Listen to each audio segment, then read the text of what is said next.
लंबी अवधि के लिए लिया था सावित्री मैम, है ना? हाँ जी, मैंने ये दिसंबर में लिए थे, लंबी अवधि के लिए लिए हैं। और अब आप बताएं कि क्या करना है इसमें। 4,500 पे आके खड़ा हो गया है। 750 रुपये पर शेयर का लॉस है। फाइन ऑर्गेनिक्स का साल का चार्ट दिखाइएगा। मेरे ख्याल से एक पूरा पहाड़ बना हुआ है, पहाड़ पे उतर आए हैं पूरा नीचे। हम जहां से चले थे वहीं लौट के आ गए। वैसे ये बहुत सॉलिड रीरेटिंग कैंडिडेट रहा था पिछले 2-3 साल का।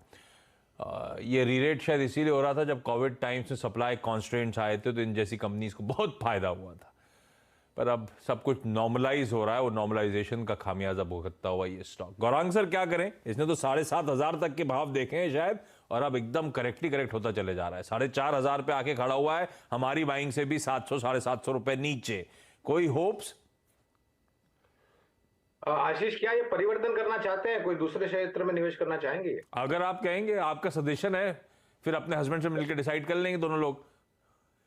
हाँ तो हाँ आप जी, ठीक बोला ना मैंने मैम? सही है, ठीक हाँ बोला सही है सर। गौरांग सर आप बताओ। तो इतिहास रचा था इसने, और ऊपर के तरफ के जाने के जो हमने दायरे देखे थे, और उसी तरीके से सावित्री जी यहाँ पर नीचे के तरफ के दायरे। कवरेज नहीं है इसलिए विशेष रूप में टिप्पणी नहीं करूंगा, लेकिन अगर आप और आपके हस्बैंड परिवर्तन यानी कि बदलाव का सोच रहे हैं, तो काफी समय से हमें डिफेंस सेक्टर में कुछ शेयर्स पसंद आते हैं। उनमें से 2 शेयर्स का मैं नाम आपको देता हूं, जहां पर हमने आईपीओ के समय पर काफी लंबे समय से सब्सक्रिप्शन यानी कि निवेश की राय दी थी। वो है हिंदुस्तान एरोनॉटिक्स लिमिटेड और भारत डायनामिक्स लिमिटेड।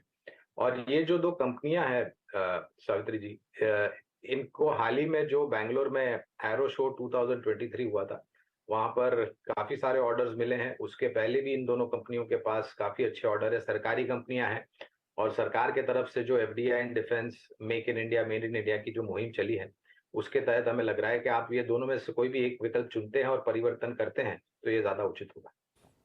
भाई अगर आप स्विच करें, फाइन ऑर्गेनिक के साथ कुछ इश्यूज हैं, वो सप्लाई साइड सप्लाई चेन के इश्यूज ईज ऑफ हो रहे हैं, तो इनकी परफॉर्मेंस अब थोड़ी सी नॉर्मलाइज हो रही है, उसका खामियाजा भुगत रहे हैं। और दूसरा, तगड़े कैपेसिटी कॉन्स्ट्रेंट्स हैं। कहा जाता है इनका जब ग्रीन फील्ड कमीशन होगा आज से 2-2.5 साल बाद, तब वो ट्रैक्शन मोमेंटम पकड़ा जाएगा। तो बेहतर होगा, गौरांग सर की माने तो फाइन ऑर्गेनिक से स्विच करके किसी डिफेंस स्पेस की दिग्गज कोई एचएएल या बीडीएल पे दाव।